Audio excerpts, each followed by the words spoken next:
Una vez más, bienvenidos a nuestra entrevista con Rav Shmuel Kornblit, hablando de la Parashá. Pasamos por el día de Yom Kippur, Baruch Hashem. Fuimos inscritos, Bezrat Hashem, en el libro de la vida, con las tefilot, con todo nuestro trabajo perante Dios. Y ahora nos aproximamos para la fiesta de Sukkot. La fiesta de Sukkot es una de las fiestas que acá en Israel se siente muy fuerte. Es muy especial. Se puede salir acá en nuestra área donde vivimos y se puede sentir. Hay personas que vinieron de Brasil y piensan que llegaron a una favela. ¿Sabes qué es favela? En español, en algunos lugares se les dice Villa Miseria. ¿Villa Miseria? Sí.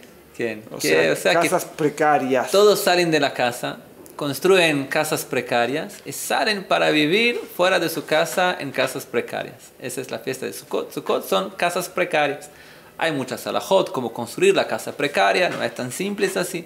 Al final de las cuentas, la idea es que es un binyan aray, o sea, un lugar temporario, un lugar donde se vive de manera temporaria, fuera de casa. Y acá puede ser que viene entonces vamos a decir, una antitesa, el contrario de... Quiero decir, estamos tan dentro de Rosh Hashanah, Yom Kippur, que es la tefilot, dentro de Beit Knesset, y un trabajo muy interior de la persona, cada uno consigo mismo perante Dios, algo, no quiero decir la palabra pesado, pero muy interior, un trabajo muy interior, para adentro, y ahora de repente se sale para afuera.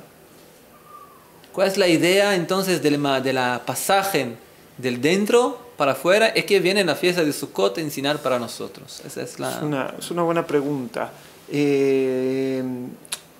Mucha gente, tal vez en Rosh Hashanah, en Yom Kippur, ponen demasiado énfasis a veces en sus cuestiones personales. Está muy bien que se toman Rosh Hashanah en serio, Yom Kippur en serio, pero se fijan todo adentro mío, ¿qué sucede? Y viene por otro lado 5 días después de Yom Kippur, cuando uno podía estar muy feliz, muy contento con los niveles espirituales que él llegó, en Yom Kippur viene y se le dice en Sukkot tenés que salir afuera, tenés que estar en un lugar donde todos pueden escucharte, donde todos pueden verte, que eso es parte de la idea de la Sukkah. Y tal vez, ¿por qué? Bueno, tal vez es parte de la idea esta de la Sukkah, que la alegría no puede ser una alegría cuando es solo una alegría interna. Uno de los nombres que tiene Sukkot es Hag HaAsif, la fiesta de la recolección. O sea, acá en Israel, durante todo el verano, no llueve. Entonces, el trigo, la cosecha, antiguamente lo que se hacía, se la cortaba y se la dejaba secar, que se seque en el campo con el sol tan fuerte que hay aquí en Israel. Total, no se va a echar a perder con las lluvias, porque no hay lluvias aquí durante casi medio año. Entonces llega Sukkot justo antes de que empiecen las lluvias, entonces uno recolecta toda su cosecha y la llevaba a su lugar particular. Y uno podía estar muy feliz y muy contento. Por un lado, la alegría interna espiritual que llegué en Rosh Hashanah y Yom Kippur. Por otro lado, la alegría material de toda mi cosecha que ya está, la cosecha que tengo, Baruch Hashem, que todo la lo cuenta que yo bancaria tengo, está arreglada para el año siguiente. Exactamente, o sea, la cuenta bancaria y la cuenta espiritual. O sea, uno piensa, la parte espiritual ya la hice, ahora puedo meter adentro de mi casa también, en esta época, es la época que se mete. Entonces la persona podría decir, estoy bien en dos mundos, todo bien. Llegué a la menujá y la najalá, ¿no es cierto? Llegué ya al descanso y la tranquilidad y la tierra y todo lo que uno puede esperar. Entonces ahí se dice, no, hay que salir afuera. Y algo muy interesante que dice Rambam Maimónides, que en los Hagim principalmente, aquel que quiere comer solo y que no quiere compartir su mesa con otras personas, esa no es la mitzvah que tenemos que hacer en Sukkot, que es besamachta bejageja, que uno tiene que estar feliz en la fiesta, sino, dice, es la felicidad de su estómago el que come solo. Eso es lo que dice Rambam, y es muy interesante que por un lado en Pesach, que es una de las fiestas, decimos Kol dichfim yeteh veyechal, todo aquel que quiera que venga y que coma, y en Sukkot también nosotros hay algo que es muy importante, tener ushpizim, tener como invitados, visitas, tener visitas también para abrir nuestra alegría para los demás. Sabes que sobre ese asunto me recuerdo que leí una historia de un Hasid grande que siempre había en su mesa de visitas en Sukkot, tipos, vamos a decir, no 100% normales, Como ¿sabes? se dice, gente rara. Gente extraña, Gente extraña, gente rara. gente rara. Y los estudiantes, sus discípulos siempre miraban de manera, ¿por qué haces eso? ¿Quién es un hack? Decían cosas que no tenían ninguna conexión con nada en medio de la mesa y atrapallaba un poco, no es la virar un ambiente 100% de Kedushá que se siente. Lo preguntaron, ¿por qué lo haces? ¿Por qué llamas tanta gente anormal acá para dentro de la azúcar? Y él dijo, mira, está escrito que en el futuro, si Dios quiere, cuando Mashiach va a llegar, Dios va a hacer una azúcar muy grande para todos los tzadikim. ¿Quién va a estar dentro de la azúcar? Moshe, David, los Ushpizin, los invitados de la azúcar, los grandes mestres del judaísmo, Moshe, David, todos los grandes, ¿qué más? Yo, el pequeño, dice el Rebbe, voy a intentar entrar dentro del azúcar también para mirar lo que está pasando. Y vamos a decir, mira, aquí son solo VIP, solo muchas especiales personas, si no tienes permisión no puedes entrar. ¿Qué voy a decir para ellos? Voy a decir, claro, mira, en mi sukkah también llegó a normales, o puso a normales en mi sukkah. ¿Qué tienen ustedes contra entonces que yo también entre dentro de la sukkah de ustedes? Claro, es muy buena la historia, pero ahora estoy reflexionando, una de las grandes enseñanzas de Sukkot nos enseñan que no hay normales y anormales, no hay gente extraña, gente rara y gente como uno. ¿No es cierto? Gente que dice gente como uno, gente extraña. No, todos son parte del pueblo de Israel. El Midrash, los comentarios rabínicos sobre los Arbat Aminim traen la famosa historia, la famosa enseñanza que calculo que muchos de nuestros espectadores ya conocen, de lo que significan los Arbat Aminim, las 4 especies de Sukkot, ¿no es cierto? Entonces que hay algunos que significan las personas con buenas acciones. Bueno, para quien no sabe, tenemos el Etrog, Arabá, Adas, Lulav. Lulav, se lo traduce el Etrog, es cedro, ¿cómo se traduce para...? ¿Cómo se traduce es un tipo de limón, ¿sí? Sí, no es el limón, es... limón es azul, pero es parecido con un limón. La palabra en español en este momento se me escapó del etrog. El etrog es un fruto es un cítrico que es parecido al limón. Yo me voy a acordar. Que tiene hielo y gusto bueno. Que tiene buenas acciones y conocimiento. Que un aroma bueno y un gusto exactamente, también bueno. Que tiene un buen aroma y tiene un gusto bueno que ejemplifica a las personas que tienen buenas acciones y que también tienen conocimientos. Porque hay personas que tienen solo conocimientos. El aroma es el conocimiento. El aroma es el conocimiento, por supuesto, y el gusto bueno son las buenas acciones. Y por otro lado tenemos al lulav, ¿cierto? Que es la hoja central de las palmeras de dátiles. Ese es el lulav, que ejemplifica el gusto bueno, que sería de los dátiles, que serían las buenas acciones, pero sin el buen aroma, o sea, sin el conocimiento de la Torah. Y por otro lado tenemos lo que sería la arabá, que es como la hoja es un tipo de sauce. La arabá no tiene ni aroma ni gusto, y también tenemos los adasim. Son los anormales que estamos hablando, no tienen nada. Los adasim, que creo que se lo traduce como mirto, que tiene buen aroma, o sea, como que sería el conocimiento, y no tiene gusto. Y el Midrash nos dice que para poder cumplir las mitzvot, la mitzvah esta, tengo que tener todo junto, todo incluso atado, se llama agudá, que hay que juntar todo esto. O sea, si no tengo los distintos tipos de judíos que estas especies me representan, no puedo cumplir el precepto de Sukkot. ¿Y qué significa que no puedo cumplir el precepto de Sukkot si no tengo en mi mano estos 4 tipos distintos de personas? Me quiere decir que no entendí el concepto de Sukkot. El concepto de Sukkot es salir afuera de lo mío, o sea, salir afuera de lo mío es poder estar en conjunto con los distintos tipos de personas. Y que todos juntos, cuando estamos todos juntos, eso es lo que nos eleva a Dios y nos hace que esto sea la alegría. Y me parece también no solo estar juntos, que no puede ser una alegría en la cual hay gente que queda afuera. Como que hay una gran fiesta de alegría con Dios y hay gente que la dejamos afuera. Y me parece que no solo también entender las personas y poder vivir con las personas, como también entender la necesidad de cada una de las personas para mí también. O sea, usted no puede vivir Muchas veces hay en el judaísmo varios segmentos y partidos y ideas, ideologías distintas dentro del concepto ortodoxo de la religión.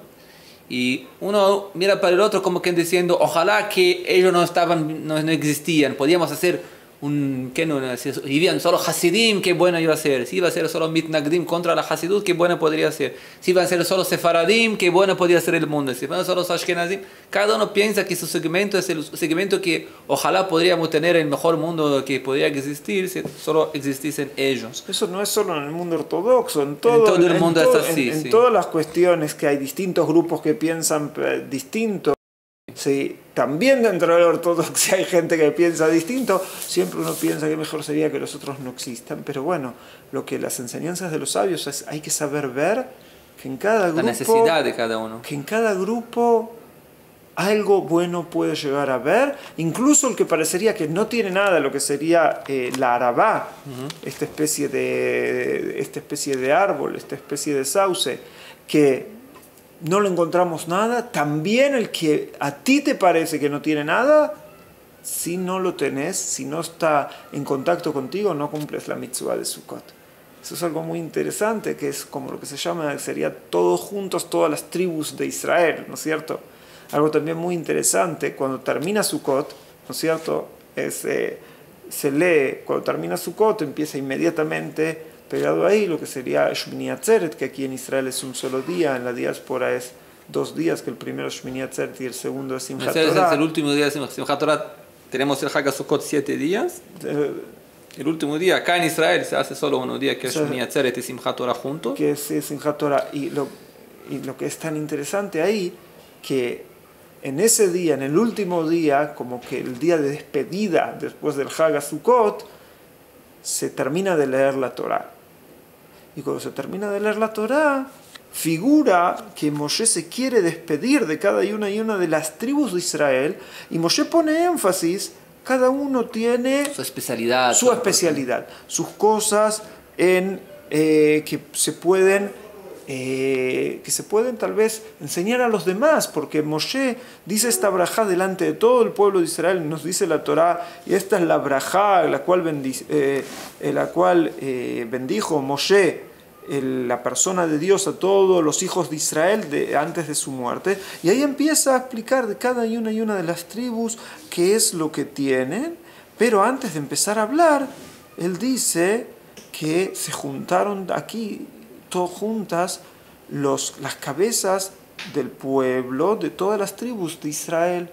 O sea que dice Rasheam Yachat Shivtei Israel, o sea, los representantes del pueblo, eso quiere decir que estaban juntas todas las tribus de Israel. Y no eran todos igual, cada uno tiene lo que tiene en especial, y eso es tal vez el mensaje tan lindo de Sukkot y tal vez de la última parashá de la Torá, de saber ver que cada uno tiene algo especial, y uno que no diga, no, el mejor es Leví, porque a Leví se le habla acá, así que dice Tumeja beoreja leish hasideja, o sea que sería el pectoral con los Urim y los Tumim, con las luces que indicaban las respuestas de Dios, o sea que el Leví, la tribu de Leví, el Cohen, que era parte de esa tribu, representaba más a Dios. Él es el mejor. No, él no es el mejor, él tiene una función muy especial. Tal vez hay algunos que piensan, bueno, es mejor esta función que otro, pero bueno, cada uno, a veces en la vida, cada uno tiene que tener una función distinta a la del otro, sí. Y todos juntos hacemos algo, ¿sí? Y entonces no hay que empezar, no, Leví es mejor, no, podemos decir que Yehudá es mejor, ¿por qué? Porque acá también lo que nos dice la bendición, o lo que nos dice con las distintas cosas, pero no hay que tomarlo de esa manera, hay que tomar como cada uno puede complementar al otro. Me parece que la fuerza que presentas acá de Moshe Rabbeinu, de conseguir mirar las fuerzas positivas en cada uno separadamente, viene lo que se ve en el final de la parashá, que dice: Lo kam naví od beIsrael que Moshe. No va a haber un naví, un profeta tan grande como Moshe en todas las generaciones futuras. ¿De dónde viene la fuerza de Nebuá de Moshe Rabbeinu, la capacidad tan grande que tenía? Está obvio, porque Moshe Rabbeinu era por un lado el profeta más grande de la historia y también el hombre más humilde de la historia. Y la capacidad de poder mirar facciones que son distintas de ustedes, sus capacidades. Poder mirar y entender cuál es la importancia de cada uno para usted también. Mismo como decís, una persona que no tiene yero, no tiene mitzvot, no tiene nada, pero entender cómo ellos también pueden acrescentar algo para su trabajo perante Dios, eso viene solo de una capacidad de humildad como Moshe Rabbeinu tenía. Es algo muy interesante lo que dices, Rav Meir, porque hay veces hay gente que, gracias a Dios, tiene mucha inteligencia, pero a veces eso acarrea un problema. ¿Cuál es el problema de gente a veces que tiene mucha inteligencia? Que a veces son muy despectivos hacia los que no tienen tanta inteligencia. ¿Sí?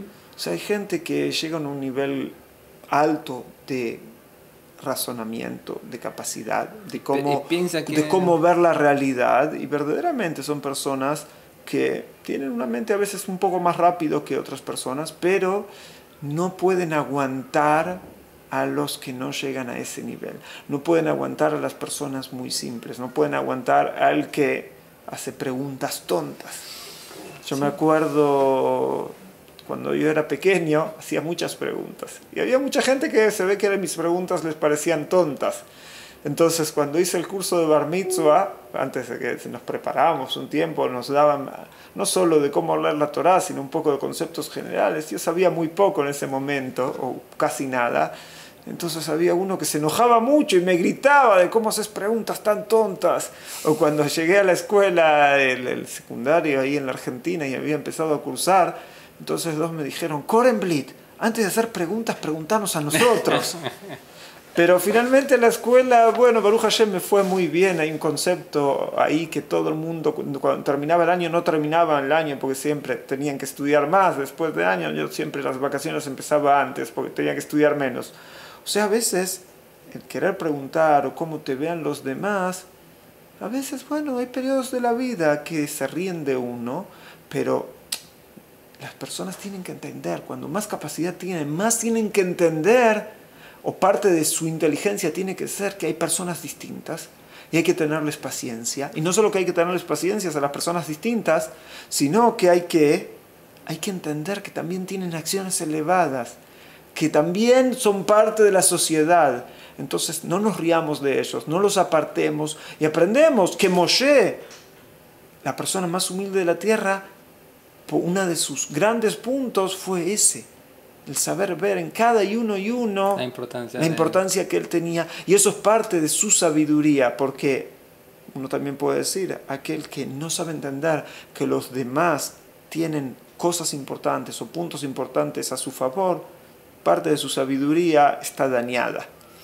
Sí, eso se puede obviamente ampliar también, la misma idea también, sabemos que la fiesta de Sukkot es una fiesta que representaba en la verdad la abundancia de las berajot, no solo para el pueblo de Israel, como también para todos los pueblos del mundo. Sabemos que en Sukkot se hacían 70 korbanot, que eran proporcionales, paralelos a los 70 pueblos del mundo, sí, también. 70 sacrificios en honor o en bienestar de los pueblos del mundo, que de acuerdo al judaísmo hay un concepto de que hay 70 naciones en el mundo. Y sabemos que el propio Shlomo, cuando levantó el Bet HaMikdash, ya pidió y dijo, cuando van a escuchar los no judíos la grandeza de Dios en el templo sagrado y van a venir y van a pedir para Dios también que los ayude. Usted escucharás todo lo que van a pedir los no judíos que van a venir acá. ¿Por qué? Porque el Bet HaMikdash más una vez representa la bendición para todo el mundo. Y la fiesta de Sukkot más ainda. Por eso también Derech Agav, la inauguración del primer templo del Melech Shlomo fue hecho en la fiesta de Sukkot. Empezó en el octavo día de Chodesh Tishrei, entró dentro de Yom Kippur, que no hicieron ayuno en aquel año en la inauguración, y entró dentro de la fiesta de Sukkot, representando más una vez que ese templo representa la abundancia para todo el mundo dentro de la fiesta de Sukkot, que representa también la importancia que el pueblo judío puede traer abundancia para todo el mundo. Y eso es importantísimo porque, para explicar, a veces las personas no comprenden que la función del pueblo judío es ser, como dice la Torá, Bejorí Israel, Bni Bejorí Israel, el primogénito. El primogénito, quien tiene chicos, sabe la importancia del primogénito. Todo lo que el primogénito hace en casa, se hace automáticamente una influencia directa para abajo. Tuc, tuc, tuc, tuc, tuc, que se baja hasta el último hermanito pequeño. lo que el primogénito se halle, se comporta, se baja para todos. Y a veces cuando gritas para el primogénito, ¿por qué te hiciste así? El primogénito se queda enojado y dije, ¿por qué solo hablas conmigo? Habla con Moishe el pequeño que tiene casi 13 años. Dijo, no, usted sos el primogénito. Sos el más sabio acá para entender lo que estoy diciendo y también soy responsable por el comportamiento de todos abajo también, por todos los hermanos. Todos son mis hijos. Pero usted es el primogénito. Tienes que iluminar a todos los otros. Así también se espera que el pueblo de Israel haga su función en el mundo, de ser el primogénito del mundo, influenciar, iluminar a todos los pueblos del mundo para poder criar una humanidad mucho más positiva, que comprende con humildad, que comprende cada uno su posición y la importancia de cada uno en el mundo, dentro del mundo judaico y también, en el mundo también, todos los no judíos también, su importancia perante Dios en el mundo. Está escrito que Mitzion Tetze Torah Dubar Hashem Yerushalayim, ¿no es cierto? Que desde Tzion tiene que salir la Torah, la enseñanza y la palabra de Dios desde Yerushalayim, desde Jerusalén. Sí. Y algo muy interesante es, por un lado, lo que tú explicaste es el nivel ético, el nivel de apego hacia Dios, que tenemos que ser un ejemplo al mundo cómo hacerlo. Es lo que tenemos que intentar. Si lo logramos es Kiddush Hashem, es santificar el nombre de Dios, hacer eso. Es interesante que el Estado de Israel también tomó ese concepto de tratar de ayudar al mundo y también a veces manda misiones humanitarias a todo tipo de lugares en el mundo que no tienen desarrollada, por ejemplo, la agricultura, que no tienen desarrollada la medicina. Y en catástrofes también. Y catástrofes, y es muy interesante naturales. Que partes de esos programas se llaman Tikkun Olam, que se llaman así, que el misiones concepto del mundo. Que sería corregir el mundo, que queremos ayudar en lo que podemos. Sí. Por un lado, en el high-tech y tecnología, Israel es uno de los países que puede ayudar al mundo en el tema de agricultura, y bueno, y así en todo, y en la parte espiritual y de Torah también, en eso también tenemos que tratar de influenciar al mundo, y bueno, y que tal vez podamos dar como bendición que cuando terminamos de leer la Torah, ¿no es cierto?, podamos tener este mensaje, que todos los mensajes de la Torah podamos transmitirlos al resto del mundo y no que queden como algo solo nuestro, sino que sea una Torah Haim, una Torah de vida, que lo que leí y aprendí durante todo el año influencian en mi vida de cómo actúo y cómo trato de pasar eso a los demás, y puedo pasar del círculo de que sea en mi parte particular y personal a lo que sea todas las tribus de Israel, y después también a influenciar al mundo entero. El mundo también. Tov, llegamos a las fiestas de Sukkot. Ojalá que cada uno de nosotros particularmente también, y en términos también de los países también, de los pueblos también, puedan, Baruch Hashem, Bezrat Hashem, encontrar su camino, cómo trabajar a Dios de la manera más cierta, más correcta, más buena, con más misericordia para todos los pueblos del mundo, que Mitzion Tetze Torah, que salga la Torah de Israel, como estamos haciendo ahora con nuestras grabaciones, que podemos tener todos juntos, todos los pueblos del mundo también, un Chag Sameach, Shabbat Shalom para todos.